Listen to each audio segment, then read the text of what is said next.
Hello everyone, welcome to Achiever Academy. Achiever Academy पे एक बार फिर से आप सभी का स्वागत है।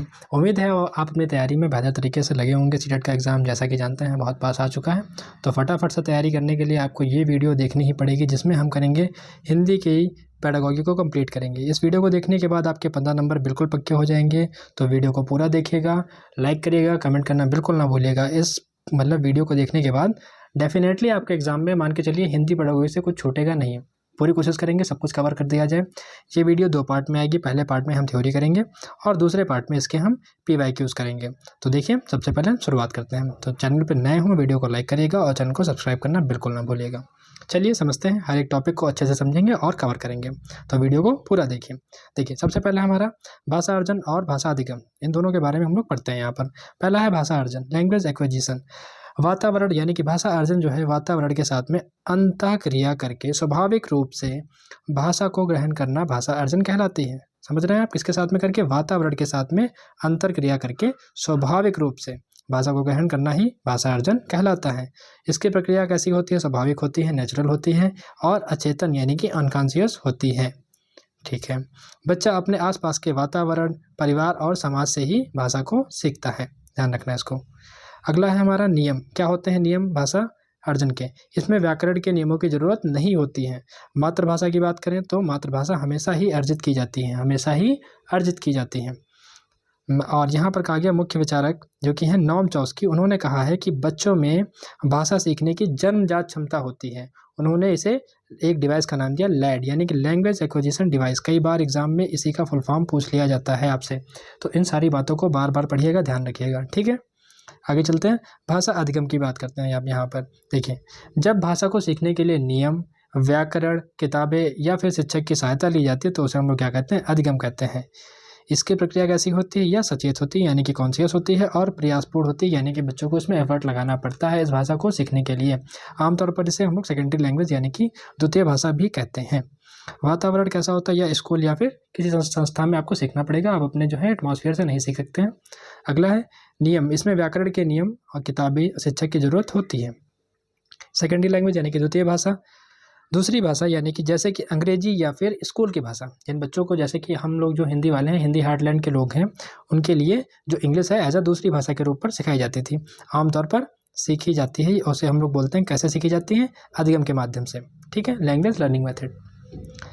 आप समझते हैं मातृभाषा और द्वितीय भाषा दोनों में क्या अंतर है। देखिए, मातृभाषा हमेशा ही अर्जित की जाती है, मातृभाषा हमेशा ही अर्जित की जाती है, जबकि विद्यालय की भाषा या फिर द्वितीय भाषा अधिगम के द्वारा सीखी जाती है। ध्यान रखना, अधिगम की जाती है। तो ये स्टेटमेंट कई बार एग्जाम में पूछा जाता है। अब समझते हैं बाधाओं के बारे में। देखिए, अर्जन में कोई भी बाधा नहीं आती है, जबकि अधिगम में व्याकरण और अनुवाद की बाधा आ सकती हैं। तो यहाँ पर ध्यान रखिएगा, अधिगम में बाधाएं आती हैं किसकी? व्याकरण के और अनुवाद की बाधाएं आ जाती हैं। अगला है हमारा ली वेगोस्की के बारे में। देखिए, ली वेगोस्की जिन्हें अंतस्थ क्रिया यानी कि सोशल इंटरेक्शन थ्योरी की बात की है। वेगोस्की के अनुसार बच्चा समाज के साथ में संवाद यानी कि कम्युनिकेशन करके ही भाषा को सीखता है। वेगोस्की के अनुसार बच्चा क्या करता है? जो समाज है उसके साथ में कम्युनिकेशन करता है, बातचीत करता है, उस तरीके से भाषाओं को सीखता है। उसी में उन्होंने एक निजी वाक्य यानी कि प्राइवेट स्पीच के बारे में भी बात की है। उन्होंने एक कॉन्सेप्ट दिया है प्राइवेट स्पीच का। जब बच्चे अकेले में खुद से बात करते हैं तो वेगोस्की इसे बहुत महत्वपूर्ण मानते हैं, और उनके अनुसार बच्चा भाषा के माध्यम से अपने व्यवहार को निर्देशित यानी कि डायरेक्ट करता है, डायरेक्शन देता है और नियंत्रित करता है। यानी कि मान लीजिए बच्चा अपने में बड़बड़ा रहा है कि मुझे ये काम करना है, मुझे वो करना है, या अपनी किसी चीज़ को ढूंढ रहा है कि मैंने बॉल कहाँ रख दी है। इस तरीके की जब बच्चे आपने बात करते हैं तो उसे हम लोग बोलते हैं निजी वाक्य यानी कि प्राइवेट स्पीच। ध्यान रखना। यहाँ पर एग्जाम्पल दिया है, जब बच्चा काम करते समय खुद से बात करता है, जैसे कि मेरी नीली कार कहाँ है। बच्चा अपने आप में बड़बड़ा रहा है कि मेरी नीली कार कहाँ है, तो इसे क्या कहेंगे? प्राइवेट स्पीच कहेंगे। ध्यान रखना, ये किसने कहा है? वेगोस्की ने कहा है। आगे चलते हैं। तो वेगोस्की इसे संज्ञानात्मक विकास का आधार मानते हैं और उन्होंने यह भाषा को खुद को निर्देश देने का तरीका है।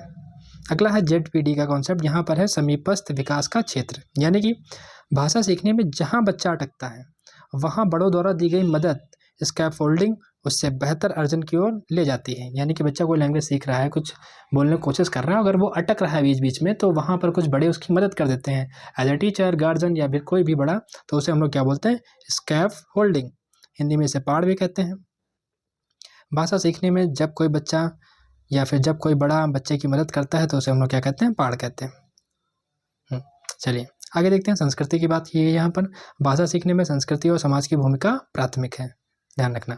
अगर अब तक आपने वीडियो को लाइक ना किया हो, चैनल को सब्सक्राइब ना किया हो तो जरूर कर लें। इस चैनल पे अदर इंपॉर्टेंट वीडियोस हैं, जैसे कि CDP के 100 क्वेश्चन की, उसको भी देख लीजिए। EVS की 100 क्वेश्चन हैं, बहुत ही कम टाइम में कवर कराई गई हैं। आपका टाइम बिल्कुल ख़राब नहीं किया जाएगा, पता है, क्योंकि बहुत ही कम टाइम है। तो जरूर देखिए, ये वीडियो आपके लिए बहुत हेल्पफुल होंगी। अगला टॉपिक है हमारा भाषा विकास के प्रमुख मनोवैज्ञानिक सिद्धांत। देखिए, पहला सिद्धांत है, अब हम लोग पढ़ेंगे जो प्रमुख सिद्धांत हैं भाषा को लेकर के, उनके बारे में। पहला सिद्धांत दिया है नॉम चॉम्स्की ने, जिन्होंने कहा है कि जन्मजात क्षमता, यानी कि बच्चों में जन्मजात क्षमता होती है भाषा को सीखने की। उसी में इन्होंने एक डिवाइस का नाम दिया है लैंग्वेज एक्विजिशन डिवाइस। चॉम्स्की के अनुसार मनुष्य के मस्तिष्क में एक जन्मजात भाषा अर्जन का उपकरण होता है, उसी डिवाइस को ये एलैट कहते हैं। यह जैविक क्षमता है जो कि केवल इंसानों में पाई जाती है, जो कि केवल इंसानों में पाई जाती हैं। चलिए आगे देखते हैं। अगला है यूनिवर्सल ग्रामर की बात की गई, यानी कि सार्वभौमिक व्याकरण। समझिए इसको। वे मानते हैं कि बच्चा व्याकरण के बुनियादी नियमों के साथ पैदा होता है। कुछ नियम उसके साथ ही, मतलब बुनियादी नियमों के साथ ही पैदा होता है। वह बस अपने परिवेश की भाषा के अनुसार उन्हें सेट करता है। चॉम्स्की भाषा को जैविक यानी कि बायोलॉजिकल मानते हैं। तो ये बात ध्यान रखना, एग्जाम में पूछा जाएगा कि चॉम्स्की क्या मानते हैं, कौन मानता है, तो भाषा को क्या मानते हैं, जैविक यानी कि बायोलॉजिकल मानते हैं। चलिए अगले विचारक हैं जिनका नाम है लीव वेगोस्की, उनकी बात करते हैं। देखिए, वेगोस्की का कहना है, इन्होंने अपनी सामाजिक अंतःक्रिया यानी कि सोशल इंटरेक्शन की बात की है, थ्योरी दी है। वेगोस्की के अनुसार जो बच्चा है वो समाज के साथ संवाद करके, यानी कि समाज के साथ में कम्युनिकेशन करके ही भाषा को सीखता है। बच्चा है, समाज में जाएगा, कुछ इस तरीके की बात करेगा, देखेगा लोगों को कैसे लोग बात कर रहे हैं, वो भी सीखेगा, कम्युनिकेट करेगा उनसे। तो ये किसका कहना है, वेगोस्की का कहना है, सोशल इंटरेक्शन थ्योरी। इन्होंने क्या दिया है, निजी वाक्य यानी कि प्राइवेट स्पीच का कॉन्सेप्ट दिया है। जब बच्चा अकेले में खुद से कोई बात करता है तो वेगोस्की से क्या मानते हैं, बहुत महत्वपूर्ण मानते हैं। इसी को उन्होंने प्राइवेट स्पीच कहा है, बच्चा खुद को डायरेक्शन दे रहा है। तीसरे विचारक हैं हमारे, बहुत ही महत्वपूर्ण है, एग्जाम में कई बार क्वेश्चन आता है, जिनका नाम है जीन पियाजे। जीन पियाजे का संज्ञानात्मक विकास, यानी कि संज्ञानात्मक आधार पर उनका क्या कहा है। देखिए, जो पियाजे हैं उनका मानना है विचार की प्रधानता पर। ये मानते थे कि पियाजे का मानना है कि पहले बच्चा जो है, पहले उसका जो है संज्ञानात्मक विकास होता है, यानी कि उसकी बुद्धि का विकास होता है, उसके बाद में जो है भाषा आती है। उनका प्रसिद्ध कथन भी है कि पहले विचार आया है, उसके बाद में भाषा आई है, यानी कि विचार भाषा से पहले आया है। ये कई बार जो है एग्जाम में पूछा गया है। तो जीन पियाजे का मानना है कि पहले विचार आया है, उसके बाद में भाषा आती है। चलिए आगे है अहम केंद्रित वाक्य, यानी कि ईगोसेंट्रिक स्पीच। ये किसका है, ये उन्होंने दिया है, पियाजे ने दिया है। जब बच्चा खुद से बात करता है तो पियाजे उसे अहम केंद्रित कहते हैं। उनके अनुसार यह दर्शाता है कि बच्चा अभी दूसरों के नज़रिए से दुनिया को नहीं देख पा रहा है। यह वेगोस्की के निजी वाक्य के विपरीत है। ठीक है, ध्यान रखना उसको, प्राइवेट स्पीच में और ईगोसेंट्रिक स्पीच में ये डिफरेंस है। अब अगला टॉपिक है हमारा एसिमिलेशन, यानी कि आत्मसातीकरण। यानी कि जब बच्चा कोई नई भाषा के शब्दों को अपनी पुरानी समझ में जोड़ता है, कोई नई चीज़ उसको मिलती है, कोई नई चीज़, मतलब मान के चलिए किसी शहर की बात हो रही है, बच्चे के दिमाग में पता है कि अलग अलग शहर होते हैं, लेकिन मान लो आपने कहा कि लखनऊ शहर में कुछ स्पेसिफिक ऐसा है, तो अब बच्चा क्या करेगा, उसके दिमाग में एक शहर वाली बात तो थी, और उसमें एक और क्राइटेरिया ऐड हो गया कि अब लखनऊ शहर में किसी स्पेसिफिक बात की जा रही है, तो उसको जो प्रीवियस नॉलेज थी उसी में कुछ उसने नॉलेज को ऐड ऑन किया है, तो उसे क्या कहेंगे, बच्चा नई भाषा के शब्दों में अपनी पुरानी समझ को जोड़ता है, उसे क्या कहते हैं, एसिमिलेशन कहते हैं। हिंदी में आत्मसातीकरण कहते हैं, ध्यान रखना। अगला है एडाप्टेशन, यानी कि अनुकूलन। बच्चा अपने परिवेश के साथ में अनुकूलन करते हुए भाषा सीखता है। क्या करता है, अपने परिवेश के साथ में अनुकूलन करते हुए भाषा को सीखता है। एक बच्चा खिलौना के खेलते हुए खुद को निर्देश दे रहा है कि पहले यह लगाना है, तो जो है पियाजे इसे जो है, इस क्रिया को वेगोस्की और पियाजे क्या कहेंगे। अब आपको बताना है कि पियाजे क्या बोलेंगे इस क्रिया को, बच्चा खुद को डायरेक्शन दे रहा है, और वेगोस्की क्या कहेंगे। तो देखिए, वेगोस्की क्या कहेंगे, इसको प्राइवेट स्पीच कहते हैं, जो बच्चे के विकास के लिए जरूरी होता है। बच्चे खुद से ही बातें करता है, खुद को डायरेक्शन देता है, उसे कौन कहते हैं, प्राइवेट स्पीच, निजी वाक, ध्यान रखना। जबकि पियाजे कहते हैं इनको, वेगोस्की कहते हैं इसको, जबकि पियाजे कहते हैं इसको, इसे अहम केंद्रित यानी कि ईगोसेंट्रिक स्पीच कहते हैं। कौन, पियाजे इसको ईगोसेंट्रिक स्पीच कहते हैं, क्योंकि इसमें बच्चा अभी पूरी तरह से सामाजिक नहीं हुआ है, वो अपने आप को जो है डायरेक्शन दे रहा है। ठीक है, आगे चलते हैं। अगला है हमारा BF स्किनर। देखिए, अब चौथी थ्योरी आ चुकी है हमारी BF स्किनर की। इन्होंने किसके बारे में बात की है, अनुकरण और पुनर्बलन की। तो देखिए, अनुकरण यानी कि इमिटेशन यानी कि नकल करना, सिंपल समझिए इसका मतलब ये है। स्किनर्स के अनुसार बच्चे अपने माता पिता और आसपास के लोगों की नकल करके भाषा को सीखता है। ये किसने कहा है? बीएफ स्किनर के इमिटेशन में। बच्चा कहाँ से भाषा को सीखता है? जैसे माँ बाप बात कर रहे हैं, उन्होंने कुछ बात कही कि ये चीज़ यहाँ से ले आओ, बच्चे ने सुना, फिर वो भी उस चीज़ को वही बोलेगा। तो इस तरीके के स्किनर के अनुसार अनुकरण यानी कि इमिटेशन हुआ। चलिए, बच्चा इस तरीके से अपनी भाषा को सीखता है। अगला है हमारा रीइंफोर्समेंट यानी कि पुनर्बलन।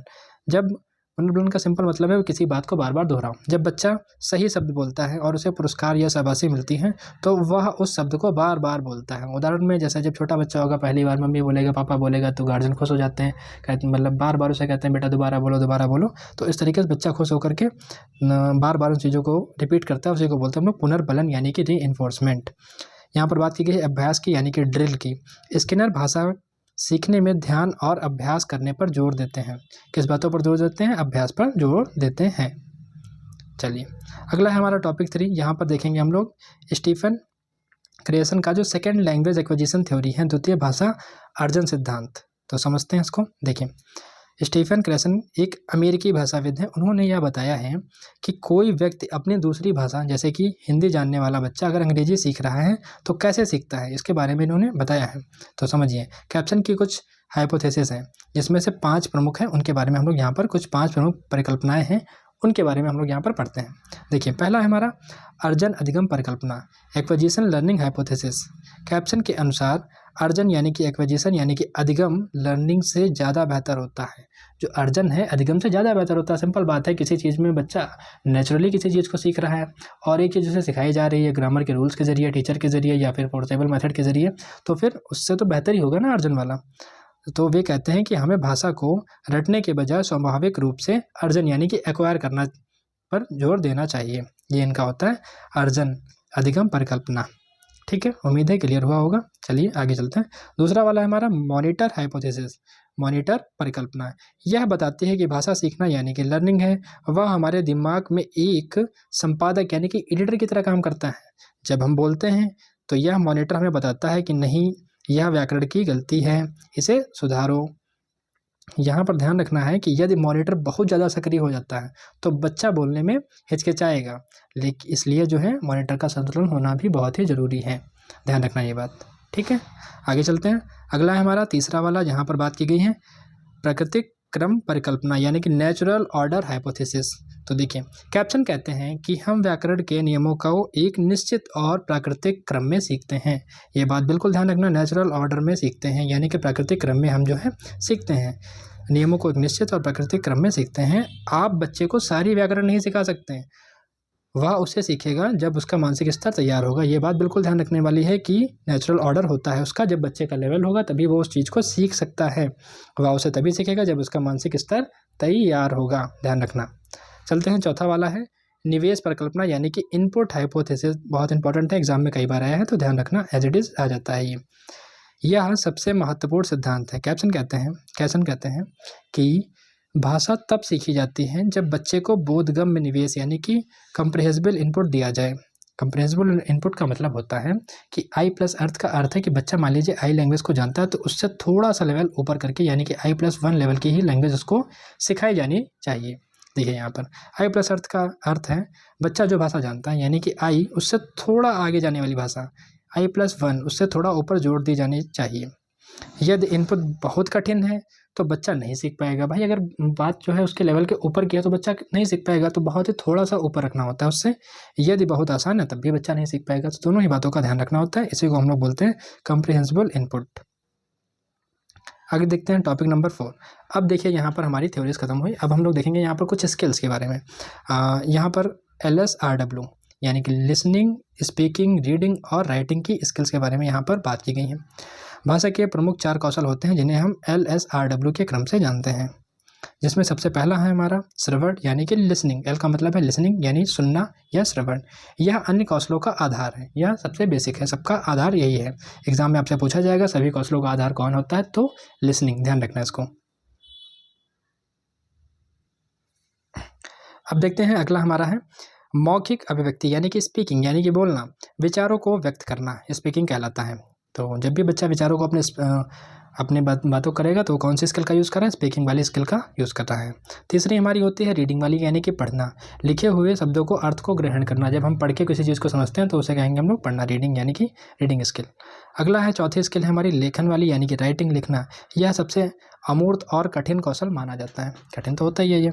तो इस तरीके से हमने LSRW के बारे में पढ़ लिया है। अब देखते हैं कौशलों का वर्गीकरण, क्लासिफिकेशन देखते हैं इनका। देखिए, ग्रहणात्मक यानी कि रिसेप्टिव स्किल, जिसे हम सूचना ग्रहण करते हैं, इसमें कौन कौन सी आती हैं, सुनना और पढ़ना। बहुत ही इंपॉर्टेंट है, एग्जाम में कई बार पूछा गया रिसेप्टिव स्किल कौन कौन सी होती हैं। तो हमारी सुनना यानी कि लिसनिंग और रीडिंग इसके अंदर आती हैं, रिसेप्टिव स्किल के अंदर आती हैं। सुनना और पढ़ना, तो ये किस में हो जाएगी, ग्रहणात्मक कौशल के अंदर आती हैं, ध्यान रखना। अब अगला है हमारा अभिव्यक्तात्मक कौशल, यानी कि प्रोडक्टिव स्किल किसे कहते हैं। प्रोडक्टिव स्किल में हो जाता है हमारा बोलना और लिखना, यानी कि speaking and writing. Speaking and writing किस में आ जाएगी, प्रोडक्टिव। जिसमें कोई प्रोडक्ट समझिए हो रहा है तो क्या होगा, प्रोडक्टिव काम जब कर रहे हैं, बोल रहे हैं तो कुछ प्रोडक्टिव कर रहे हैं ना, और लिखना जब लिख रहे हैं तब भी कुछ प्रोडक्टिव कर रहे हैं, तो ये आ जाती है हमारी प्रोडक्टिव स्किल में। तो रिसेप्टिव हो जाएंगी लिसनिंग एंड रीडिंग, यानी कि सुनना और पढ़ना, जबकि प्रोडक्टिव हो जाएंगी हमारी स्पीकिंग एंड राइटिंग, ध्यान रखना। ये सारी स्किल आपकी इंग्लिश पेडागोगी में भी काम आएंगी, दोनों ही जगह काम आती हैं।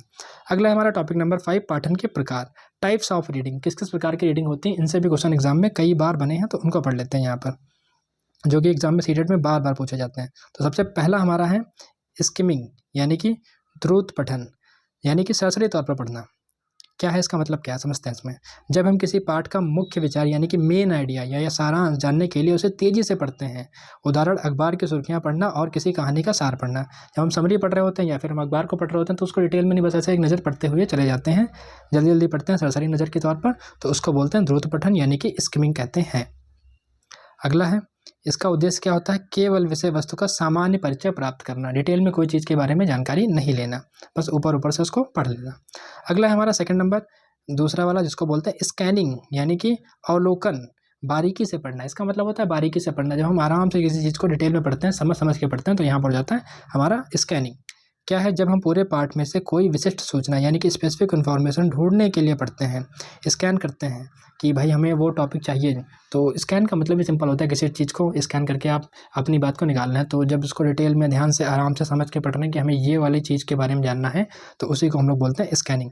अवलोकन, किसी विशिष्ट सूचना यानी कि स्पेसिफिक इन्फॉर्मेशन ढूंढने के लिए पढ़ते हैं। उदाहरण है हमारा टेलीफोन डायरेक्टरी में किसी का नाम ढूंढना, तो टेलीफोन डायरेक्टरी में किसी का नाम ढूंढना है तो हम लोग वहीं पर फोकस करेंगे, थोड़ा सा स्कैन करेंगे उसको, जल्दी जल्दी आगे बढ़ेंगे, जहाँ पर नाम होगा वहीं पर रुकेंगे। परीक्षा में रोल नंबर देखना, ट्रेन की समय सारणी देखना है, इसका उद्देश्य क्या होता है, विशेष जानकारी प्राप्त करना है, स्पेसिफिक इन्फॉर्मेशन के बारे में जब पता करना होता है तो हम लोग स्कैनिंग का यूज़ करते हैं। अगला है तीसरा वाला हमारा ग्रहण पठन, यानी कि इंटेंसिव रीडिंग, अपनी कक्षा की पाठ्य पुस्तक पढ़ना। उद्देश्य क्या है, सूक्ष्म विवरणों को समझना, डिटेल में हर बात को समझना, उसी को कहते हैं हम लोग इंटेंसिव रीडिंग, ग्रहण पाठक। अगला है चौथा वाला एक्सटेंसिव रीडिंग, जिसका मतलब होता है व्यापक या फिर विस्तृत पठन। समझिए, इसका मतलब होता है कि जब हम किसी चीज़ को आनंद के लिए, प्लीजर के लिए बहुत सारी सामग्री पढ़ते हैं, जैसे कि कॉमिक को पढ़ना, उपन्यास को पढ़ना, या फिर कोई मनोरंजन वाली कहानियों को पढ़ना, तो ये क्या हो जाएगा, व्यापक हो जाएगा, विस्तृत पठन में आता है। इनका उद्देश्य क्या होता है, पढ़ने की आदत को विकसित करना या फिर मनोरंजन के लिए किसी चीज़ को पढ़ना, तो हो जाएगा हमारा एक्सटेंसिव रीडिंग। उम्मीद है क्लियर हो चुका होगा। आगे चलते हैं, अगला टॉपिक है हमारा टीचिंग के मेथड्स, यानी कि भाषा शिक्षण की विधियाँ। प्रमुख विधियाँ कौन कौन सी हैं, तो जो पहली विधि हमारी वो है ग्रामर ट्रांसलेशन मेथड, समझते हैं इसको। व्याकरण अनुवाद विधि, यह सबसे पुरानी विधि है, सबसे पुरानी विधि है। इसमें मातृभाषा की मदद से दूसरी भाषाएं सिखाई जाती हैं, जैसे कि शब्द दर शब्द का अनुवाद। जैसे कि आप जाना जानते हैं, जाना को इंग्लिश में गो कहते हैं, अगर आप इंग्लिश लैंग्वेज सीख रहे हैं तो जाना का गो वाला। तो इस तरीके से हम लोग क्या कर रहे हैं, ग्रामर ट्रांसलेशन मेथड। अगला है हमारा प्रत्यक्ष विधि, यानी कि डायरेक्ट मेथड। इसमें मातृभाषा का प्रयोग बिल्कुल नहीं किया जाता है, दूसरी भाषा को उसी भाषा के माध्यम से सिखाया जाता है, जैसे कि इंग्लिश को इंग्लिश के माध्यम से ही सिखाया जाएगा, तो उसको हम लोग बोलते हैं प्रत्यक्ष विधि, यानी कि डायरेक्ट मेथड। आगे चलते हैं, अगला है तीसरा है हमारा कम्युनिकेटिव मेथड, यानी कि संप्रेषणात्मक विधि। इसमें क्या होता है, बातचीत और संवाद पर सबसे ज़्यादा जोर दिया जाता है ताकि बच्चा भाषा का प्रयोग करना सीखे। क्या करें, बच्चा भाषा का प्रयोग करना सीख जाए। अगला है हमारा इंडक्टिव मेथड, यानी कि आगमन विधि। पहले उदाहरण देना फिर नियम बनाना प्राथमिक स्तर के लिए सर्वश्रेष्ठ होता है। आप बच्चे को पहले एग्जाम्पल देंगे, एग्जाम्पल से रिलेट करते हुए उसको नियम के बारे में बताएंगे, ठीक है। सबसे पहले उसको एक उदाहरण दिया जाएगा, उस उदाहरण से रिलेट करते हुए कि ये यहाँ पर इसलिए लगाया गया है, उसको आप ग्रामर के नियम बताएंगे। तो इसको बोलेंगे हम लोग इंडक्टिव मेथड यानी कि आगमन विधि। अगला हमारा निगमन विधि यानी कि डिडक्टिव मेथड। इसमें क्या होता है, पहले नियम रटाए जाते हैं, पहले आपको रूल्स बता दिए जाएंगे कि ये रूल्स यहाँ पर अप्लाई होंगे, उसके बाद में उदाहरण दिया जाएगा, तो इसको हम लोग बोलते हैं निगमन विधि, ध्यान रखना। चलिए अगले का टॉपिक है हमारा मल्टीलिंग्विज्म यानी कि बहुभाषिता। बहुभाषिता देखिए, एक संसाधन यानी कि रिसोर्स के रूप में बहुभाषिता को कभी भी बाधा यानी कि ऑब्स्टिकल नहीं मानना चाहिए। ये बात कई बार एग्जाम में पूछी गई है, तो ध्यान रखना है। एक संसाधन यानी कि रिसोर्स के रूप में बहुभाषिता को कभी भी बाधा नहीं मानना चाहिए। यह बच्चे के संज्ञानात्मक विकास कॉग्निटिव डेवलपमेंट के लिए एक संसाधन और संपत्ति है। यानी कि कक्षा की रणनीति क्या होनी चाहिए, एक शिक्षक को बच्चों की मातृभाषा को सम्मान देना चाहिए, उससे कक्षा की शिक्षण सामग्री में शामिल करना चाहिए। ध्यान रखना, ये एग्जैक्ट आपको कई बार PYQs में देखने को मिलेंगे। तो चलिए आगे देखते हैं। अगला है, इससे लाभ क्या होता है। जो बच्चा एक से अधिक भाषाएं जानते हैं उनकी तार्किक यानी कि लॉजिकल थिंकिंग और क्रिएटिविटी यानी कि रचनात्मकता उन बच्चों से बेहतर होती है जो कि केवल एक भाषा जानते हैं। समझ रहे हैं आप, जो बच्चा ज़्यादा भाषा जानता है उसकी क्रिटिकल थिंकिंग लॉजिकल थिंकिंग ज़्यादा होती है।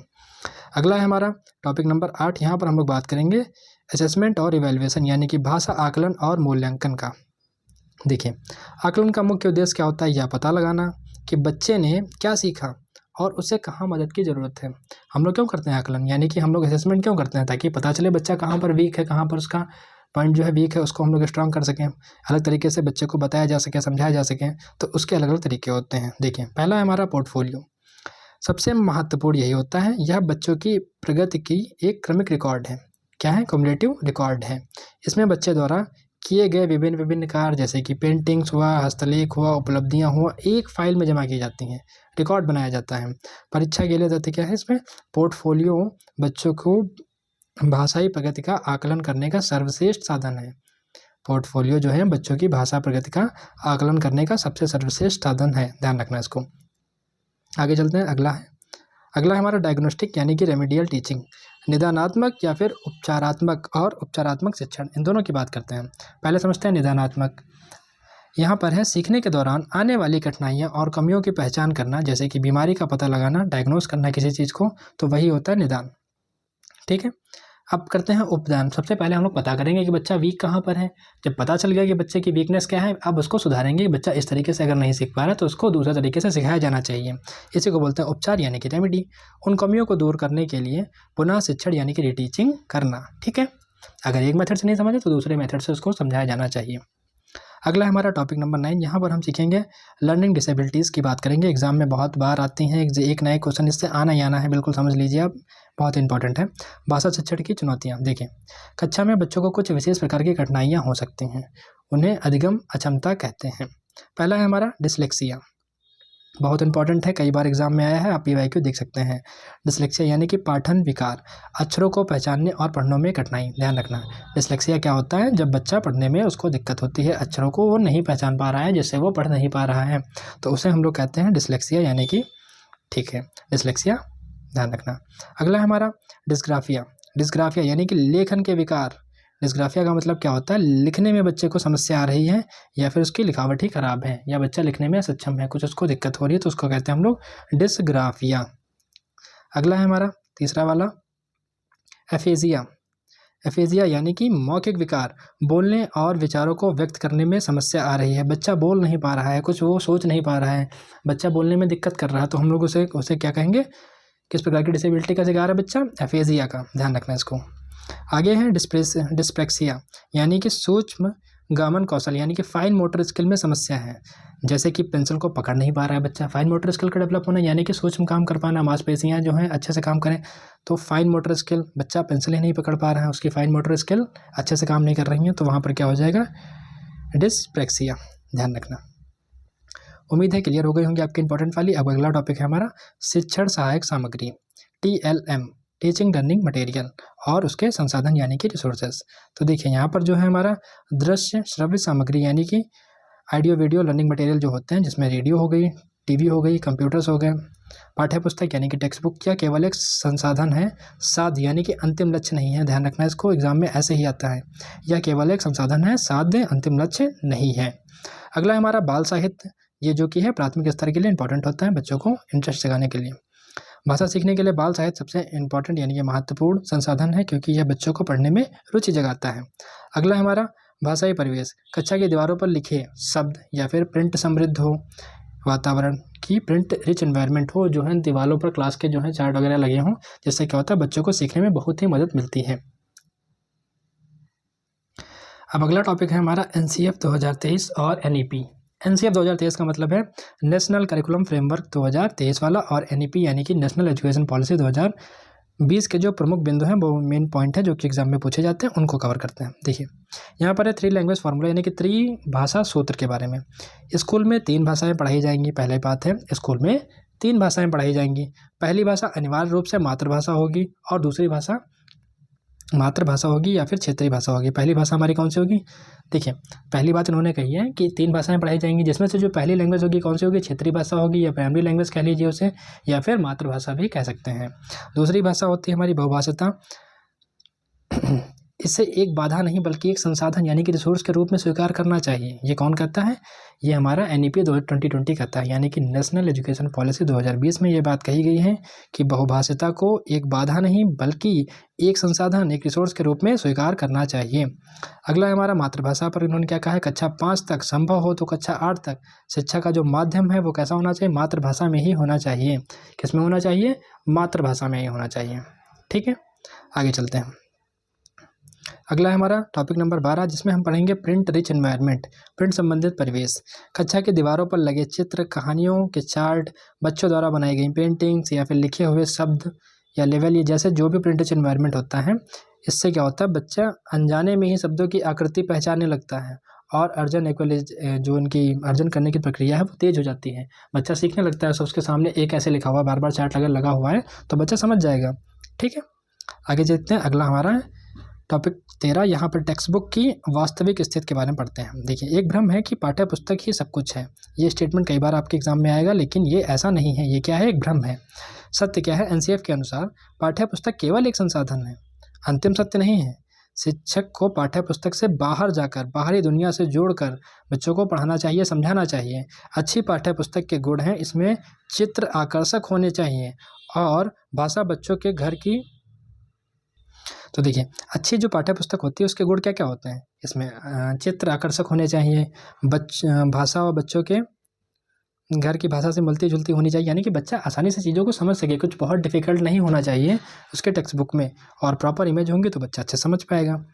अगला है कविता और कहानियों शिक्षण का उद्देश्य क्या होता है? देखिए जो कविता शिक्षण है उसका मुख्य उद्देश्य होता है कि अनुभूति और आनंद। व्याकरण पढ़ाना कविता का मुख्य उद्देश्य नहीं होता है।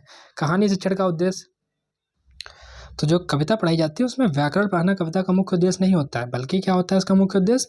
अनुभूति और आनंद। ध्यान रखना। अगला है हमारा कहानी शिक्षण। इस उद्देश्य का बच्चों की कल्पना शक्ति यानी कि इमेजिनेशन को बढ़ाना होता है। कहानी शिक्षण का मतलब क्या है? बच्चों को सुनाई जाएंगे कहानी, एक राजा था, बच्चा क्या करेगा? इमेजिन करेगा। तो क्या बढ़ेगा? उसका इमेजिनेशन को बढ़ावा देना और बच्चों के विभिन्न रूप को परिचित कराना, भाषा के विभिन्न रूपों को परिचित कराना। अगला हमारा टॉपिक नंबर 15, जहाँ पर हम बात करेंगे इंक्लूसिव एजुकेशन, समावेशी कक्षा में भाषा का शिक्षण। देखिए विविधता, बच्चा अपनी कक्षा में कोई बच्चा दृष्टिबाधित यानी कि ब्लाइंड हो सकता है, कोई सुन नहीं सकता है, या किसी को अन्य कोई दिक्कत है, कोई अलग बोली बोलता है। इस तरीके के जो क्लासरूम होता है इसमें क्या होता है? दृष्टिबाधित बच्चों के लिए ऑडियो विजुअल एड का जो लर्निंग मटेरियल है उनका यूज़ करना चाहिए, और ऐसे लिप का यूज़ करें जिससे हर बच्चा समझ सकें। श्रवण बाधित के लिए ऐसी चीज़ों का यूज़ करें जिससे वो आसानी से चीज़ों को समझ सकें। कहने का मतलब ये है इंक्लूसिव एजुकेशन में सभी का समावेश करना चाहिए, सभी को ध्यान में रखते हुए हमें ऐसे चीज़ों का यूज़ करना चाहिए जिससे हर बच्चे को बात समझ में आ जाए, हर बच्चा लर्निंग को आसानी से सीख सके। ठीक है, आगे चलते हैं। अगले क्वेश्चन के अगला टॉपिक है हमारा व्याकरण शिक्षण का सही तरीका क्या है? Conceptual grammar method. देखिए संदर्भ में व्याकरण यानी कि grammar in the context. NCF कहता है, नेशनल करिकुलम फ्रेमवर्क का कहना है कि व्याकरण को अलग से नियम रटकर नहीं पढ़ाना चाहिए, रटाकर बिल्कुल नहीं पढ़ाना चाहिए, बल्कि पाठ पढ़ाते समय जो शब्द आए उन्हीं के माध्यम से संज्ञा, सर्वनाम, संधि समझानी चाहिए। इससे संदर्भ में व्याकरण कहते हैं।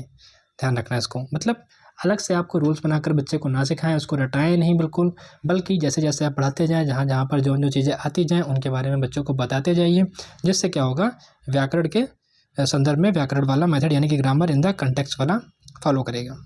ठीक है, आगे चलते हैं। अगला है हमारा टॉपिक नंबर 17।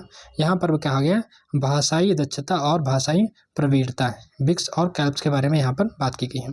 देखिए, जिम कॉमिन्स ने अपने शोध में यह स्पष्ट किया था कि किसी भी दूसरी भाषा यानी कि सेकंड लैंग्वेज को सीखने के दो अलग अलग स्तर होते हैं। पहला होता है बिक्स यानी कि बेसिक इंटरपर्सनल कम्युनिकेटिव स्किल। समझिए, इसका मतलब यहाँ पर कह रहे हैं कि यह वह भाषा है जो रोज़मर्रा की बातचीत से इस्तेमाल करते समय, जैसे कि दोस्तों से बात करना या सामान खरीदने जाना, तो इसमें लगभग 2 साल लग जाते हैं। कई बार ये क्वेश्चन आपके एग्जाम में आया है, इसमें कितना टाइम लग जाता है बिक्स वाले में, यानी कि बेसिक इंटरपर्सनल कम्युनिकेशन स्किल को सीखने में कितना समय लगता है, तो लगभग 2 साल का समय लग जाता है। ये सिंपल सी बात होती है, ये रोज़मर्रा की आपस में बातचीत होती है, उसी के बारे में यहाँ पर कहा गया बेसिक लेवल की। ठीक है, अब समझते हैं। अगला वाला हमारा है कॉग्निटिव एकेडमिक लैंग्वेज प्रोफिशिएंसी। यह अकादमिक या फिर स्कूली भाषा है, या फिर इसको सेकंड लैंग्वेज भी कह सकते हैं, जहाँ पर आपको ग्रामर आमर नियम वगैरह का ध्यान रखना पड़ता है, जैसे कि निबंध लिखना, वैज्ञानिक प्रयोग समझना। इससे सीखने में लगभग 5 से 7 साल का समय लग जाता है। तो ध्यान रखना, इसको कितना समय लगता है, इसमें 5 से 7 साल का समय लगता है कॉग्निटिव एकेडमिक लैंग्वेज की प्रोफिशिएंसी में। और बेसिक वाले में कितना लगता है, 2 साल का समय लगता है, ध्यान रखना। आगे चलते हैं। अगला टॉपिक है हमारा सतत और व्यापक मूल्यांकन, कॉन्टिन्यूअस कॉम्प्रिहेंसिव इवैल्यूएशन। एनसीएफ के अनुसार भाषा में मूल्यांकन का मतलब केवल नंबर देना नहीं है, बिल्कुल नहीं, नंबर देकर के ही सिर्फ नहीं। इनका मतलब है कि कॉन्टिन्यूअस होना चाहिए, सतत होना चाहिए। इसका मतलब है कि मूल्यांकन केवल साल के अंत में ना हो, जब बल्कि पढ़ाने के दौरान भी चलता रहे, जैसे कि सवाल पूछना, बच्चों के हाव भाव को देखना, यानी कि कॉन्टिन्यूअस होना चाहिए, सतत होना चाहिए। हर समय बच्चे पर ध्यान देते रहिए, बिल्कुल लास्ट में उसका सिर्फ लेकर के टेस्ट नहीं, हमको मूल्यांकन करना है उसका, ये बात यहाँ पर कही जा रही है। व्यापक का मतलब यानी कि कॉम्प्रिहेंसिव का मतलब देखिए, इसका मतलब है कि बच्चों के केवल किताबी ज्ञान नहीं, बल्कि उनके व्यवहार के बारे में, खेल के बारे में, संगीत के बारे में, नैतिक यानी कि मोरालिटी के बारे में, सबका मूल्यांकन हो, सब के बारे में बच्चों को जानकारी मिलनी चाहिए। एक कॉम्प्रिहेंसिव, एक व्यापक ज्ञान उसके अंदर आना चाहिए। मूल्यांकन के 3 प्रकार होते हैं, जो कि बहुत इंपॉर्टेंट है। अधिगम के लिए आकलन, असेसमेंट फॉर द लर्निंग, यानी कि यह पढ़ाने के दौरान होता है। 3 टाइप होते हैं, कौन कौन से होते हैं। पहला हमारा है असेसमेंट फॉर लर्निंग, यह पढ़ाने के दौरान होता है। अगला है असेसमेंट फॉर्मेटिव असेसमेंट, जिसे हम रचनात्मक आकलन कहते हैं। इसका उद्देश्य क्या है, बच्चों की गलतियों को पहचान कर उन्हें सुधारना, इसको बोलते हैं हम लोग फॉर्मेटिव असेसमेंट। एक असेसमेंट ऑफ लर्निंग, यह कोर्स खत्म होने के बाद यानी कि साल में अंत में होता है, असेसमेंट ऑफ लर्निंग। और अगला है हमारा सबमेटिव असेसमेंट, इसका उद्देश्य ग्रेड या फिर रैंक देना होता है। सबमेटिव असेसमेंट का मतलब ये होता है कि बिल्कुल लास्ट में जो है ग्रेड या फिर रैंक दे देना बच्चों को टेस्ट लेने के बाद। अगला है हमारा अधिगम के रूप में आकलन, यानी कि असेसमेंट एज अ लर्निंग।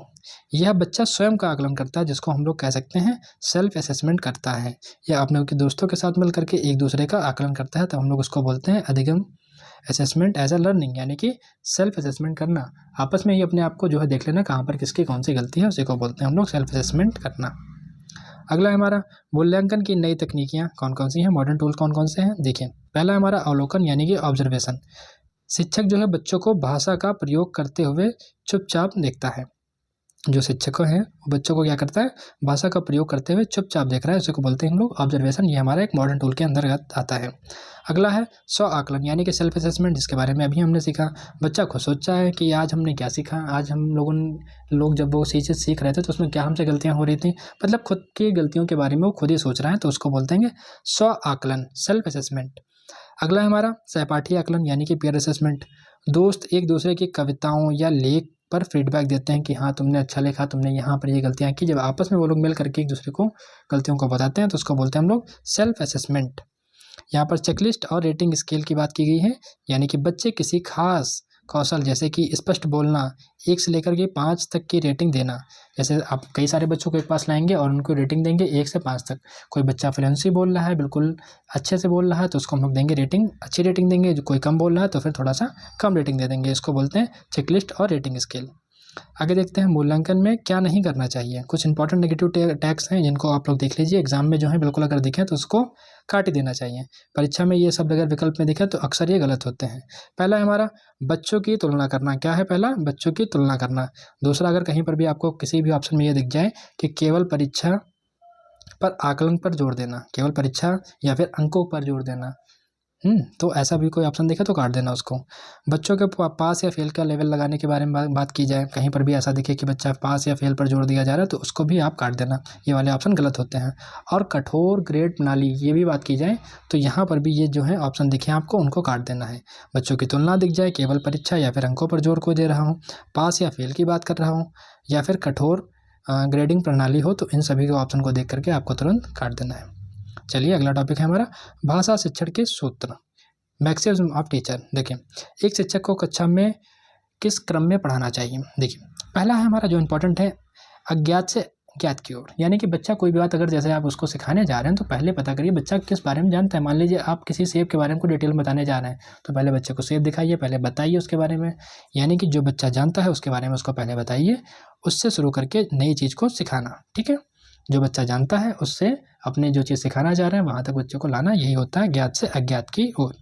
अगला हमारा मूर्त से अमूर्त की ओर, यानी कि पहले वास्तविक वस्तु को दिखाना, जैसे कि सेब, उसके बाद में उसके बारे में पढ़ाना।